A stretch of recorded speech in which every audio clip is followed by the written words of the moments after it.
এক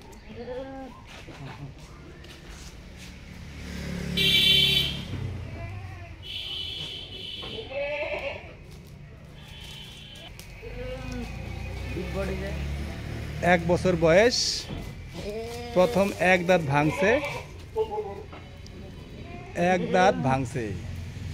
এখনো ছাগল দাঁতেই নাই। কালকে এই ফার্স্ট এক দাঁত ভাঙা, মোটামুটি 34 থেকে 35 হাইট হবে।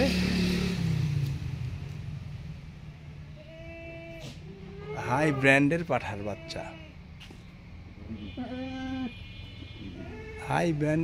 বাচ্চা, অনেক হাই। মুখের ফেস পাঞ্চ যার উপর আর হয় না। পাঠাটা বিক্রি হবে, মোবাইল নাম্বার দেওয়া থাকবে, নাম্বারে অবশ্যই যোগাযোগ করবেন। এটা আমার এক ছোট ভাইয়ের পাঠা,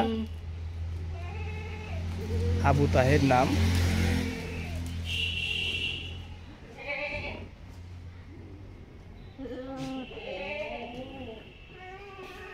এই হচ্ছে আবু তাহের।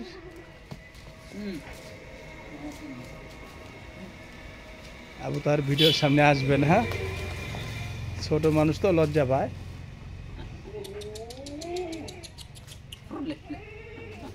যাই হোক, আমার ফেসবুক নাম্বার দেওয়া থাকবে, মোবাইল নাম্বার দেওয়া থাকবে, এই নাম্বার যোগাযোগ করলেই পেয়ে যাবেন। অনেক বড় ছাগল, অনেক বড় পাঠা।